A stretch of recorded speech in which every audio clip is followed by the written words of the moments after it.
I just want you to know that I'm at peace with it. I want you to understand that I'm not just tripping. Yeah. What happened now, it's just the reposition of things. It's bringing things into perspective. Do you get what I mean? Bless. I'm getting sick. If certain things can be said with you in public, you just gonna wonder, what is it said in your absence? If your gut is, I believe your gut will tell you what to do, or your instincts will tell you what to do. I can't even breathe. But because I don't like asking, I actually struggle with asking.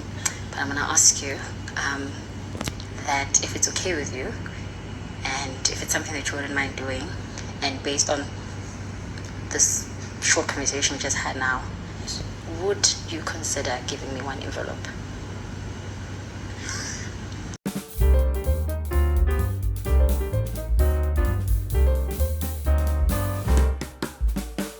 I think we need to give Siphesihle her flowers for even making an attempt to trying to convince Uyanda to give her one of his envelopes. Ladies and gentlemen, I mean, that's a bold move. That is a really bold move. And I call it a bold move because Uyanda has got a best friend, and that person is Abobo. Abobo did not find an envelope yesterday. So the fact that she knew that if there was anybody that Uyanda was going to give that extra envelope that he's got, that it was going to definitely be Abobo, but she still pushed. She still made that attempt, more like trying her luck to see if Uyanda was even going to consider her, guys. That was quite that was quite bold and brave of her. And there's also the part where it could change the perception that Uyanda and Abobo and any other person that's going to hear of that conversation, right? It could change their perception about her. She still did not mind. She still forged ahead to beg Uyanda for one of his envelopes. Ladies and gentlemen, that was bold. That was bold. And in case you're wondering about the envelopes, ladies and gentlemen, cast your mind back to on Sunday during the live eviction show. In fact, the final words from Smash Africa, towards the end of the live eviction show, where he had mentioned that there were going to be mystery envelopes planted around the house for the housemates to find, which will lead to Biggie's boiler room. I think that's what they called it, Biggie's boiler room. Those envelopes carried secret messages from Big Brother. The details I'm not really sure of yet. Yes, Swiss had actually read out a brief yesterday. Unfortunately, I had a glitch, so I did not catch the details of the brief. Yes, but the housemates had searched for the envelopes yesterday morning, and it was a very, very intense search. And BK had ended up finding one. Nsuku had found one, but she did not really look excited at the content of the envelope that she had found. Whilst Uyanda had found two. Uyanda had found two, which in my personal opinion is actually a good thing because, ladies and gentlemen, if you think back at the history of mystery envelopes in Big Brother, be it Big Brother Mzansi or Big Brother Naija, it could be a good or a bad thing. Somebody had actually found a secret envelope, a mystery envelope during Big Brother Naija All-Star season, and it had led to that person's eviction. I'm thinking if it was white money, I can't really remember at this point, but yeah, somebody had actually found a secret envelope and it did not go down well. So the fact that Uyanda found two envelopes, guys, it's actually a good thing for him because if one is bad, the other one will definitely be good, right? So that's like his luck. That's his luck. And so last night's face-to-face nominations had actually shaken the whole house pretty badly. And Siphesihle sort of sensed that Tyrone could have possibly put her on the chopping block.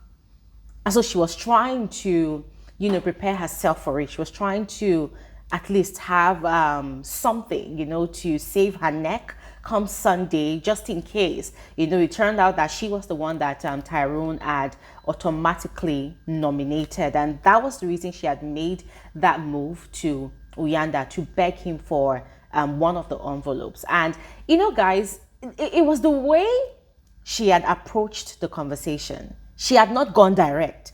She had started with some questions like, oh, Uyanda, if I asked you to tell me about me, how would you describe me?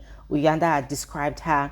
She had asked, so do you think I'm playing the game? He said, yes. Do you think I'm actually doing right? Do you think I'm putting in effort into the game? He had said, yes. And then she had asked, so do you actually think I'm actually playing the game?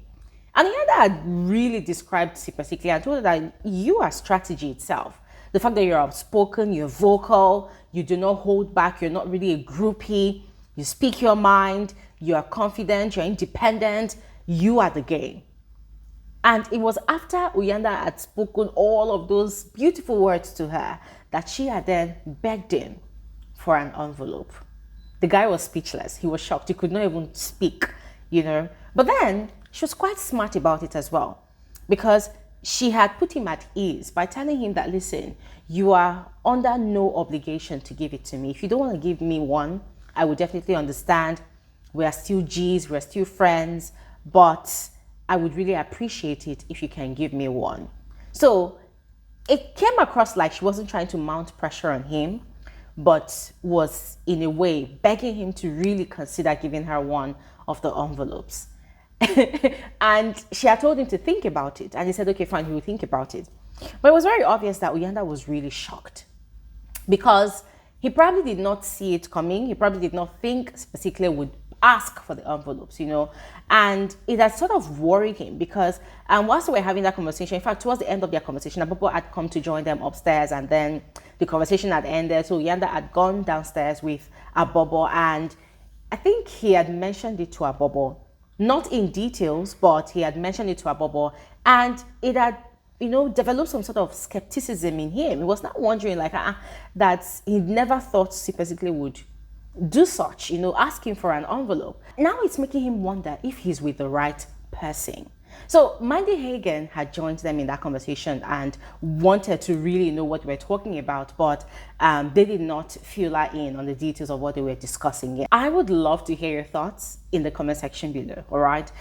Do you think that was a smart move from Siphesihle? I thought it was bold, but was it a smart move? As I said, now it has sort of changed Uyanda's perception about her. All right. And it could either go south or the relationship could remain smooth as it has always been. All right. So I would love to hear your thoughts in the comment section below. Now, about the atmosphere, the mood in the house last night after the live face-to-face nominations, ladies and gentlemen, surprisingly, the housemates were sort of chill about it. A lot of people were scared, but because Big Brother had told them that they could not discuss nominations, they could not. They had no choice but to throw themselves into conversations around the preparations for their wager task presentation for the week.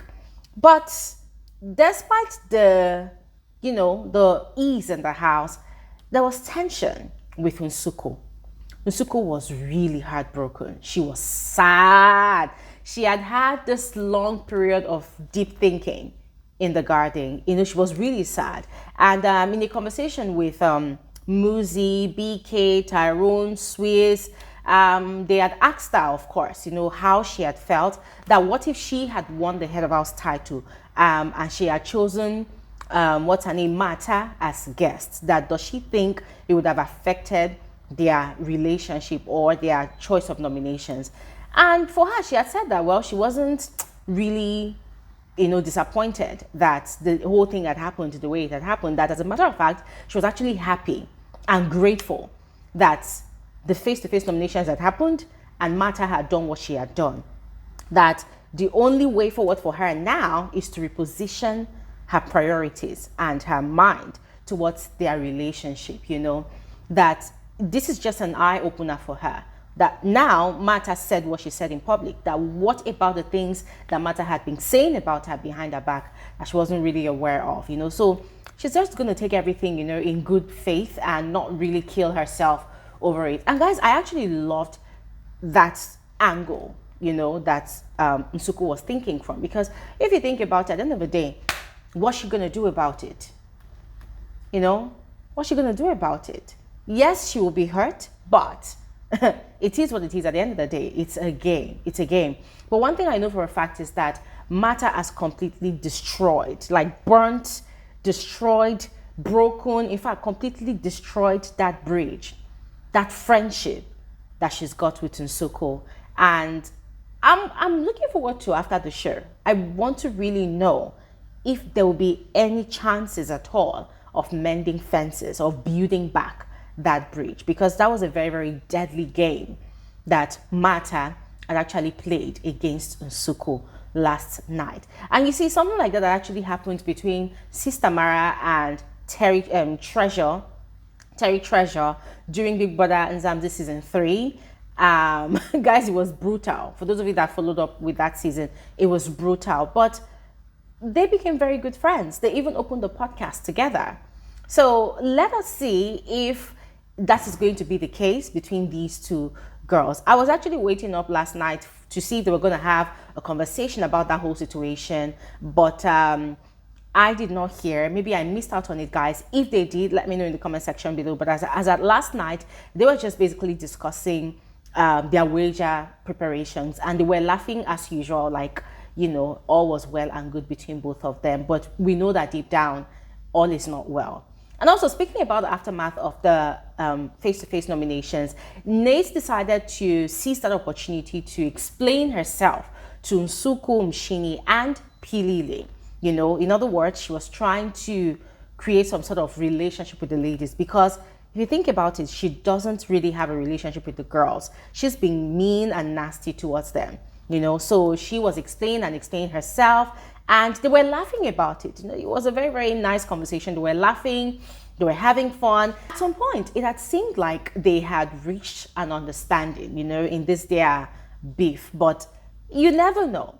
You never know. With Nate, you never know. She's always got something up her sleeve. So we'll just have to wait and see the dynamics of their relationships in the house this week to then ultimately determine if they have resolved their differences or not. Yes. Now, another conversation that happened was between Abobo and Nsuku. It wasn't really a lengthy conversation, but it was Abobo that was checking up on Nsuku right after the nominations, wanted to know how she was doing. Remember, they both had a disagreement before, but most of the housemates were quite shocked at how Mata had nominated Nsuku, so they felt bad for her, and they were checking in on her. They wanted to know if she was doing okay, you know, and they had also seized that opportunity, that's Abobo and Nsuku, to talk out their issues, and they had ironed out their differences. So now they are good.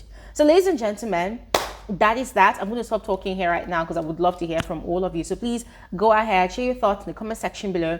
I'll see you guys on another video soon. Thanks for watching. Have an amazing day. Bye.